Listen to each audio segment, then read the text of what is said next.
1,00,000 మంది శివభక్తులతో కలిసి మహారుద్రాక్ష పూజలో పాల్గొనండి. వెంటనే కాల్ చేసి మీ పేరును నమోదు చేసుకోండి. Hi viewers, India's largest digital media network Suman టీవీకి స్వాగతం. ప్రస్తుతం మనతో ఉన్నారండి లైఫ్ కోచ్ రామ్ మెట్టు గారు. అందరికీ తెలిసిందే, ఏదన్నా ఒక నేరం జరిగితే మన చట్టాలు చాలా ఆలస్యంగా శిక్షలు ఇస్తాయి అనేది అందరికీ తెలిసిన విషయమే. దీని గురించి 33 ఏళ్ల క్రితం ఒక తాత నేరం చేస్తే ఆ తాతకి ఇప్పుడు 84 ఏళ్ళు, ఇప్పుడు జైలుకు తీసుకెళ్తున్నారు. ఏంటా అనేది ఒకసారి రామ్ గారిని అడిగి తెలుసుకుందాం. నమస్తే రామ్ గారు. నమస్తే అండి. నిజంగా న్యాయం అనేది ఆలస్యంగా జరిగితే అది అన్యాయంతో సమానం అనే చెప్పాలి. ఎప్పుడు 33 ఏళ్ల క్రితం ఇప్పుడు మనం మాట్లాడుకునే ఆ 84 ఏళ్ల తాత తప్పు చేశాడు, నేరం చేశాడు అని చెప్పి జైలుకు తీసుకెళ్తున్నారు. మన ఇండియాలో అందరికీ తెలిసింది ఏంటి అంటే, మన దగ్గర కఠినంగా శిక్షలు లేవు. ఎవడు ఏ తప్పు చేసినా, ఎవడు ఎంతటి హత్యలు చేసినా కూడా మళ్ళా 2 ఏళ్ల తర్వాత 3 ఏళ్ల తర్వాత బెయిల్ తీసుకొని బయటకు వచ్చి మళ్ళా వాళ్ళు మంచిగా బ్రతుకుతారు. చనిపోయిన వాళ్ళకి, వాళ్ళ కుటుంబానికి మాత్రం అన్యాయాలే జరుగుతున్నాయి, కానీ ఈ రోజుకి న్యాయం జరగలేదు అంటారు. ఒకసారి దాని గురించి అసలు ఎందుకు ఇలా? మన law system it is quite notorious for being a delay జరగడంలో కానివ్వండి, అంటే న్యాయం రావటానికి కానివ్వండి, శిక్ష పట్టడానికి కానివ్వండి, దేనికన్నా సరే కూడా మన దగ్గర ఏంటంటే సమయానికి జరగదు ఖచ్చితంగా, unless there is pressure from public. ఇప్పుడు కొన్ని కేసెస్ ఉంటాయి చూడండి, అదేంటంటే మీడియాలో బాగా సర్క్యులేట్ అయ్యి పబ్లిక్ మొత్తం దాని మీద కొంచెం ఆగ్రహంగా ఉండి, ఇలాంటి కేసెస్ తప్ప బాగా ప్రెషర్ పెట్టే కేసెస్ ఏవైతే ఉన్నాయో, అది గవర్నమెంట్ మీద అవ్వచ్చు, లా సిస్టమ్ మీద అవ్వచ్చు, నార్మల్ కేసెస్ కనుక తీసుకుంటే మనకి వి నో దట్ అంత స్ట్రిక్ట్గా యాక్షన్స్ తీసుకోకపోవచ్చు, ఆర్ తీసుకున్నా కూడా డిలే జరుగుతుంది. ఇప్పుడు మీరు ఇందాక అన్న కేసులో కూడా ఆయనకి ఇప్పుడు 84 years, ఆయన 51 years ఉన్నప్పుడు చేసిన నేరానికి ఇప్పుడు శిక్ష పడింది. అయితే దీన్ని 2 విధాలుగా చూస్తారు. ఒకటేంటంటే మొత్తానికైతే శిక్షించారు కదా, లైక్ అంటే వదిలేయకుండా పాత కేసు ఇంకా ఏం చూస్తాంలే అని వదిలేయకుండా శిక్ష అయితే పడింది కదా అని చూస్తే అదే ఒక one way of looking at it.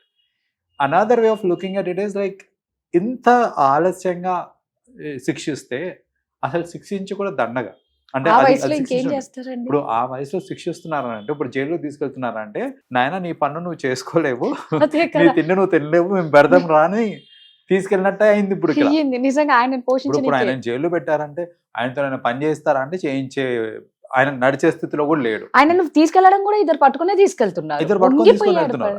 ఆయన ఉంగిపోయి నడుస్తున్నారు, ఇద్దరు పట్టుకుని తీసుకెళ్తున్నారు. ఇప్పుడు జైలుకి తీసుకెళ్లి ఆయనతో ఏదైనా పోనీ ఏదైనా ఫిజికల్ వర్క్ చేయిస్తారా అంటే చేయించడానికి లేదు. ఏంటి అంటే కూర్చొని తినబెట్టడం తప్ప, ఏమన్నా మెడికల్ కండిషన్స్, ఏమైనా మెడికల్ ఇష్యూస్ వచ్చినా కూడా ఇప్పుడు వీళ్ళ మీదే కదా పడేది. సో ఆలస్యంగా శిక్షిస్తే వచ్చే నష్టాలు ఇవి ఏంటంటే, ఇనవే చెప్పాలంటే వాళ్ళే కేర్ టేకర్స్ లాగా అవుతున్నారు. బేసిక్ గా సమయానికి పడుంటే అది వేరుగా ఉంటుంది, అండ్ కాన్ఫిడెన్స్ కూడా వస్తుంది జనాలకి. ఇప్పుడు విత్ ఇన్ టైం ఏదైనా జరుగుతుంది అని అంటే జనాలకి కాన్ఫిడెన్స్, అండ్ ఎవరైతే క్రైమ్ చేద్దాం అనుకుంటున్నారో వాళ్ళకి భయం, ఈ రెండు వస్తాయి. ఇది ఆలస్యంగా జరుగుతున్నాయి లేదా లూప్ హోల్స్ ఉన్నాయి కాబట్టి చాలా సార్లు ఏంటంటే వెనక ముందు ఆలోచించకుండా క్రైమ్కి వాళ్ళు పాల్పడుతుంటారు. లైక్ ఇప్పుడు like if you see this, ఎందుకు ఇంత డిలే అవుతుంది అని అంటే దానికి మల్టిపుల్ రీజన్స్ ఉన్నాయండి. ఒక రీజన్ ఏంటంటే మన పాపులేషన్కి ఇంకా మన ఈ జడ్జెస్ కానివ్వండి, ఆ రేషియో చూసుకుంటే కనుక అసలు చాలా హై ఉందన్నమాట రేషియో అది. సో ఆ రేషియో అంత ఎక్కువ ఉండేసరికి, అంటే పాపులేషన్ ఎక్కువ ఉండి నెంబర్ ఆఫ్ పీపుల్ జడ్జెస్ తక్కువ ఉండేసరికి, ఈచ్ కేస్ మనం అనలైజ్ చేసి ఇవన్నీ చేసేసరికి ఆబ్వియస్లీ టైం పడుతుంది మనకి. That is one reason. Second reason ఏంటంటే లూప్ హోల్స్ అందరికీ తెలుసు, అంటే బెయిల్ ఎలా తెచ్చుకోవాలి, ఒక లాయర్ని మాట్లాడుకుంటే బయటకు వచ్చేయచ్చు, ఇలాంటి లూప్ హోల్స్ ఏవైతే ఉన్నాయో అది పబ్లిక్ అయిపోయింది. ఇప్పుడు జనాలు ఏదన్నా చేయాలనుకున్నా కూడా ఫస్ట్ థాట్ వాళ్ళకి ఏమొస్తుంది అంటే, ఒక లాయర్ని, మంచి లాయర్ని పెట్టుకుంటే బయటపడిపోవచ్చులే ఏముంది అనే ఒక మైండ్ సెట్ క్రియేట్ అయిపోయింది ఇప్పుడు. సో అలా మైండ్ సెట్ క్రియేట్ అవడం వల్ల ఇవి క్రైమ్ కూడా ఎక్కువైపోతుంది ఈ మధ్యన. అండ్ డిసిషన్స్ తొందరగా కాకుండా ఈ పోస్ట్పోన్మెంట్స్ ప్రతి కేసులో చూస్తుంటే కూడా మన ఏంటంటే కేసు అనేది అడ్జాయిన్ అవుతూ ఉంటుంది అన్నమాట, నెక్స్ట్ సెషన్కి అనేసి అలా పోస్ట్పోన్ అవుతూ ఉంటుంది ఫర్ వేరియస్ రీజన్స్. సో ఆ పోస్ట్పోన్మెంట్స్ కూడా ఎక్కువైపోయేసరికి ఏంటంటే త్వరగా సాల్వ్ అవ్వట్లేదు, ఏ ఇష్యూ కూడా త్వరగా సాల్వ్ అవ్వట్లేదు అనమాట.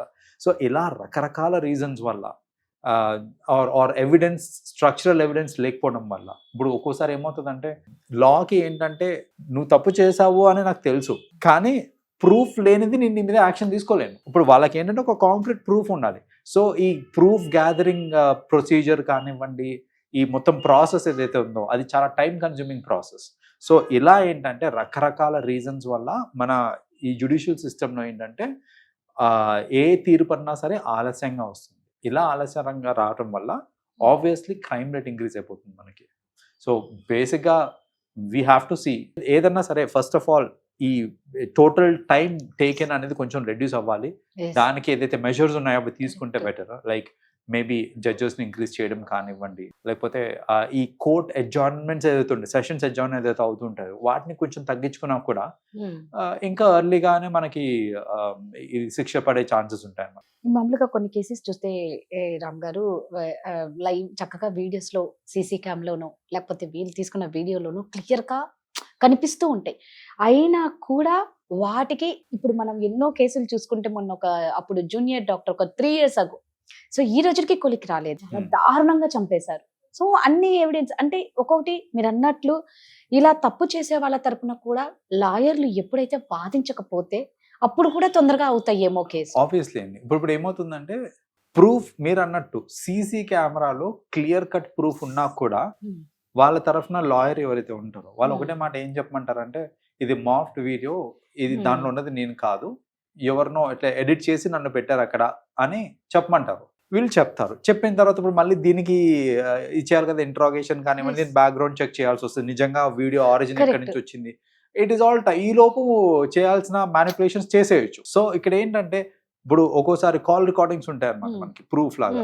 కాల్ రికార్డింగ్స్ లో క్లియర్ కట్ గా అవతల పర్సన్ వాయిస్ రికగ్నైజ్ చేయొచ్చు మనం అతన్ని అనేసి, కానీ వీళ్ళు ఒక సింపుల్ స్టేట్మెంట్ ఇచ్చేస్తారు, ఆ వాయిస్ నాది కాదు ఎవరో మిమిక్రీ చేశారు, ఆ వీడియో నాది కాదు ఎవరో మార్ఫ్ చేశారు అనే ఒక సెంటెన్స్ మనం కోర్టులో కనుక చెప్పామనుకోండి సరిపోయింది. ఇంకేంటి మళ్ళీ నెక్స్ట్ దీని మీద ఇచ్చేయండి అని చెప్పి వాయిదా ఇంకా మళ్ళీ వాయిదా పడిపోతుంది. సో అలా ఈ వాయిదాలు కూడా ఏంటంటే ఇలాంటి వాటి వల్లనే ఇప్పుడు క్రైమ్ చేస్తున్నారు సరే, బట్ ఆ ప్రాపర్ ప్రూఫ్ ఉన్నప్పటికీ కూడా జనాలు ఇలా యాక్సెప్ట్ చేయనప్పుడు ఆబ్వియస్లీ ఈ డిలేస్ అనేది కూడా అవుతుంది.